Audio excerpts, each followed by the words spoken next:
Assalamualaikum warahmatullahi wabarakatuh. Selamat datang kembali di Rio Hotspot Channel. Piala Presiden 2025 memasuki babak final yang mempertemukan antara Oxford United asal Inggris melawan Port FC asal Thailand. Artinya tak ada satupun ya prediksi admin FIFA Goal yang tepat. Nah, apa yang terjadi di Pilpres ini sebenarnya sedikit membuktikan jika kualitas Liga Indonesia itu memang masih di bawah Liga Thailand. Terlepas tim-tim peserta Pilpres ini latihannya cuma sebentar, tapi dari yang paling mencolok adalah tentu saja adalah mentalitas, bukan soal skill lo ya. Ya kalau dibandingkan dengan Oxford United ya jelas beda lah, beda levelnya beda antara Oxford United dengan tim-tim peserta Pilpres ini ya. Nah, ajang ini bisa dijadikan pelajaran untuk wakil-wakil Indonesia di Asia nanti. Terbukti Dewa dan Persib memang tak berkutik lawan wakil Thailand yakni Port FC. Bagaimana? Wajarkah? Ya mungkin masih dibilang wajar sebab ranking Liga Thailand memang beda 4 peringkat dengan ranking Liga Indonesia. Thailand itu ada di posisi 1 ASEAN, sementara Indonesia ada di posisi 5 ASEAN. Nah kenapa ya Liga Thailand bisa sebagus itu di ASEAN? Apakah ini ada kaitannya dengan regulasi pemain asing? Kayak yang lagi rame di Indonesia nih, 11 pemain asing di Liga Indonesia kan ini lagi diprotes nih. Bukan cuma sama APPI, pemain lokal, bahkan pelatih timnas U23 Gerard van der Berg aja memprotes dong regulasi 11 pemain asing ini. I think it's a joke. Really, I think it's a joke because I think we are in Indonesia to get players in the first team, young players. And I think, to be honest, it's not my decision because I think that we need good young players, and I think on the age of 20, 23 you are already a good age to play in the first team. So that's my opinion, but okay, I not decided. I was 17 and playing in the first team of Ajax, so I think there are very good young players here, and I think there are much more good players. So I think you have to give them a chance to develop. And I think that's, for me, it's really important. Liga Thailand itu sebenarnya secara kompetisi itu hampir sama sih carut-marutnya dengan Liga Indonesia. Match fixing iya, bobroknya wasit juga iya, korupsinya pun iya, KKN-nya pun iya. Bahkan ada kabar Liga Thailand akan terpecah menjadi 2. Tapi kenapa kok Liga Thailand bisa lebih maju dibanding Liga Indonesia? Apa karena Liga Indonesia ini kebanyakan pemain asingnya sehingga pemain lokal jadi tertindas? Ya nggak sepenuhnya juga benar kayak gitu, sebab Liga Thailand 2025-2026 ini pemain asingnya tuh memang 7 di setiap tim, tapi itu pemain bebas loh ya. Ada regulasi lain, ini pemain ASEAN. Pemain ASEANnya berapa? Nggak terbatas. Jadi di Liga Thailand itu misalnya satu tim punya 7 pemain asing bebas, ini bisa jadi 20 pemain asing bebas karena yang pemain asing ASEAN-nya itu mau berapapun juga sah-sah saja. Tapi kok kenapa ya kualitas para pemain Liga Thailand tetap oke ya meskipun gempuran banyak pemain asing? Apa penyebabnya? Tentu saja yang paling mencolok, yang paling utama diterapkan oleh pemain-pemain lokal Thailand adalah mentality alias mentalitas.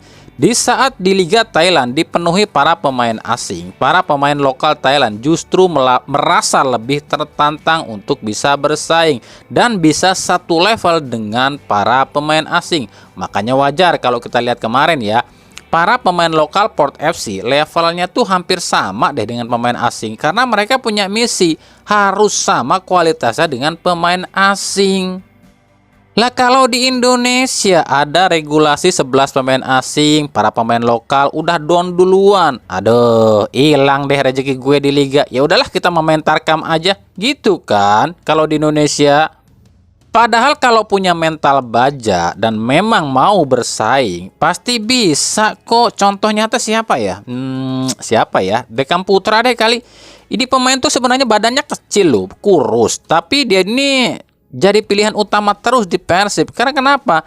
Karena memang punya mental baja. Dia mah bodoh amat mau berapa ratus pun pemain asing di Liga Indonesia, yang penting saya naikin level saya. Itu kata Beckham. Kabar saya dengerin sendiri ucapan Beckham. PT LIB putusin 11 pemain asing nih. Aitam sendiri setuju nggak? Ya saya tidak masalah mau 11 atau mau semua juga asing juga tidak ada masalah. Yang penting kita pemain lokal harus membuktikan bahwa kita layak di dalam tim dan kita harus menunjukkan kualitas kita sebagai pemain lokal bahwa kita layak di dalam tim. Makanya ya, kalau misalnya ya semua pemain lokal di Indonesia punya pikiran, punya mental seperti si Beckham ini, kami yakin sih mau regulasi apapun di Liga Indonesia, kualitas Liga Indonesia akan tetap naik kok. Dan ada satu hal lagi yang bikin itu pemain-pemain lokal di Thailand ataupun negara-negara ASEAN lain itu lebih berkembang dibanding Indonesia, karena mereka dipadatkan dengan kompetisi-kompetisi yang banyak.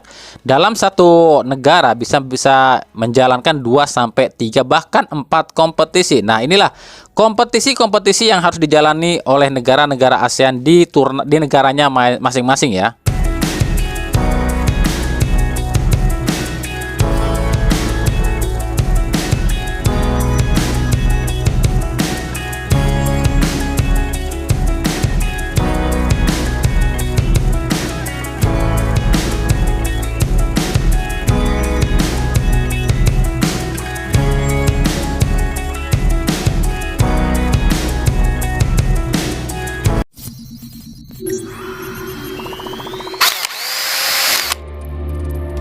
Assalamualaikum warahmatullahi wabarakatuh. Selamat datang kembali di Rio Hasport Channel.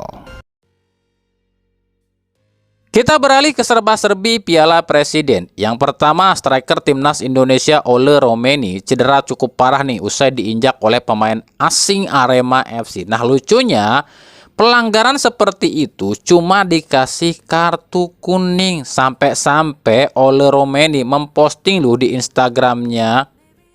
Ya emang sih wasitnya wasit asing. Keren ya, wasit asing. Hebat PSSI ya, datangin wasit asing di Pilpres loh. Iya sih, keren. Tapi gak wasit Thailand juga, keles. Udah tahu kualitas wasit Thailand itu kontroversinya 11-12 dengan wasit Indonesia. Dibawa ke Indonesia, ya sama aja kualitasnya dengan wasit Indonesia. Ada Ole Romeni sampai memposting lo ya di Instastory-nya, mempertanyakan kinerja dari wasit. Katanya lah, yang begitu nggak dikasih kartu merah, kan lucu katanya. Ini gimana ya? Kalau seandainya postingan Ole Romeni ini tuh dibaca dunia internasional, orang kan taunya ini wasit pilihan dari PSSI. Ya mungkin PSSI akan dicap jelek kali ya sama dunia internasional. Katanya federasinya aja pencitraan mulu, tapi milih wasitnya aja nggak becus. Kira-kira kalau ini terjadi, Ole Romeni bakal disingkirin nggak ya sama PSSI? Kan PSSI anti kritik, Elkan Bagot aja diusir tuh. Yang kedua, kejadian soal mati lampu Oxford lawan Arema. Ini ya, orang itu ya kalau di otaknya udah benci, itu otaknya jadi kopong lo ya. Udahnya tadinya emang otaknya udah kopong, ditambah kebencian, ya makin bego.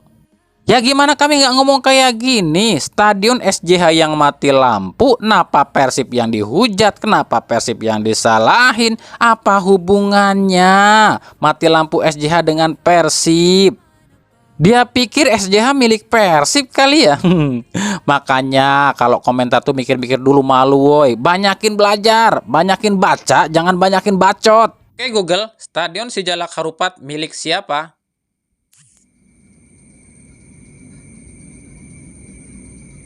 Stadion Sijalak Harupat milik pemerintah Kabupaten Bandung.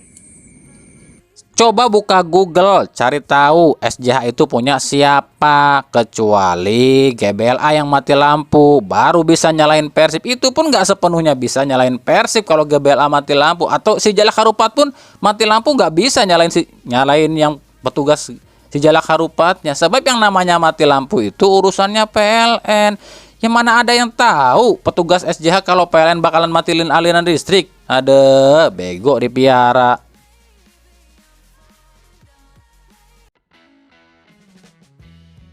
Kita beralih ke berita klub dari Dewa United. Masuknya Rafael Strijk ke Dewa United ini menambah daftar pemain keturunan yang tadinya main di luar malah main di Liga Indonesia. Sebab sebelumnya ada Jordi Amat juga tuh ke Persija Jakarta. Di satu sisi, eksodus pemain-pemain diaspora yang dari luar masuk ke Liga Indonesia ini sebuah kebanggaan bagi tim yang diperkuat sama dia. Tapi di satu sisi lain, ada satu fakta yang unik yang harus diketahui di Liga Indonesia. Sejak era Liga 1 di 2017 tercatat itu baru ada 3 pemain keturunan yang main di Liga Indonesia tapi mampu hadirkan gelar pada timnya.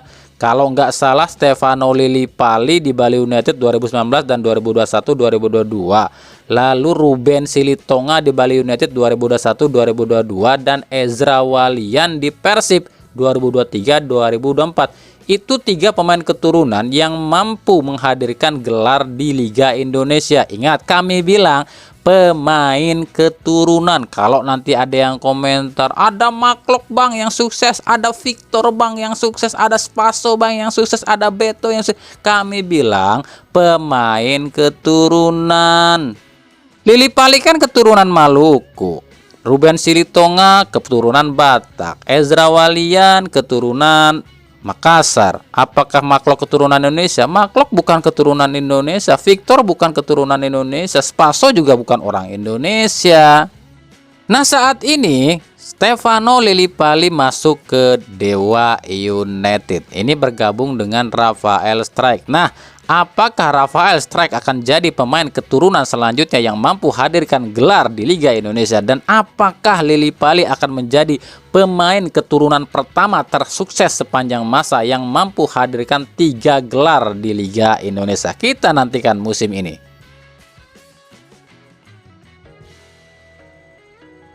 Dari Bayangkara FC akhirnya meresmikan mantan tandem Lionel Messi di Miami City, Sneijder Bergelin. Striker asal Haiti berusia 23 tahun, masih muda loh, baru 23 tahun.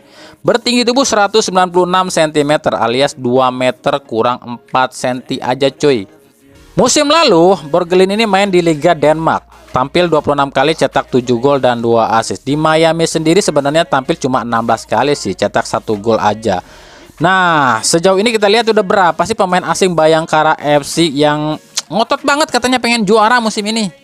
Yang pertama ada Slavko Damjanovic asal Montenegro. Yang kedua ada Leo Arthur asal Brazil.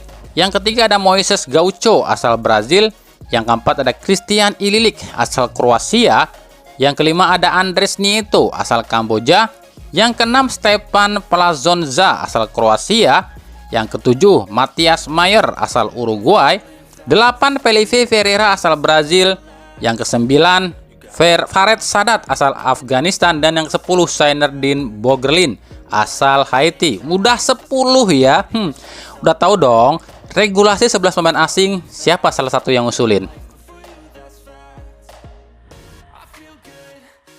Dari Persebaya ada nama Mihailov Perovic. Ini striker asal Montenegro berusia 28 tahun, bertinggi tubuh 180 cm, yang udah 95% ke Persebaya, atau mungkin saat berita ini tayang udah diumumin kali ya.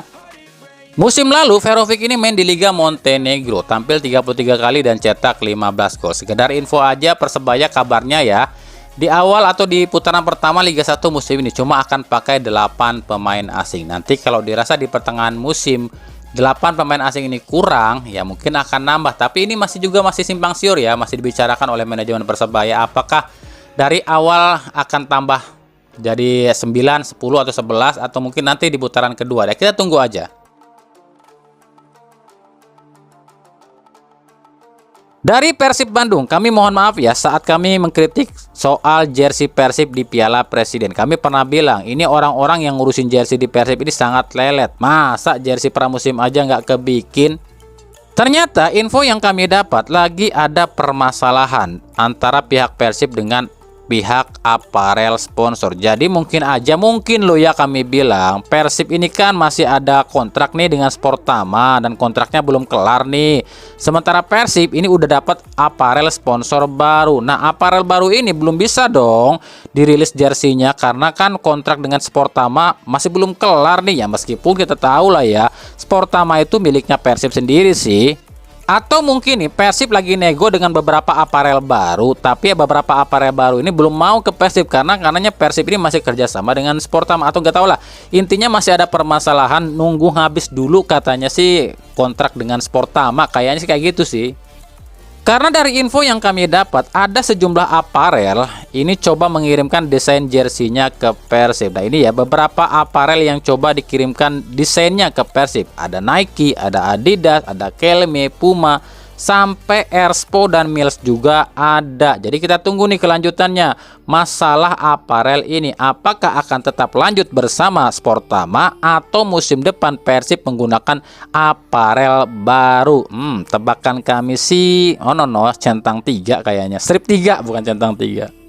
Nah silahkan pilih sendiri ya, desain jersey dari aparel mana nih untuk Persib yang kalian suka. Kalau kami sih yang mana aja suka lah. By the way, di Thailand nanti Persib akan lakoni 3 kali uji coba. Yang kami pribadi belum tahu siapa lawan-lawannya, tapi bocoran yang beredar sih ada Polistero nih, ada Ratchanburi dan PT Pracuap. Tapi ini pun belum pasti loh ya, masih bisa berubah-ubah tergantung dari tim lawannya itu sendiri. Yang pasti yang jelas ya akan ada 3 laga uji coba. Nah, uji coba di TC atau TC di Thailand ini menurut Boyan Hodak tujuannya adalah demi mengejar AFC. Ya, kualifikasi AFC terdekat adalah melawan tim asal Filipina, Manila Tiger di bulan Agustus di Sijalak Harupat. Nggak jadi di Manila loh ya, kabarnya dipindahkan ke SJH atau mungkin ke GBLA, ke Bandung lah ya.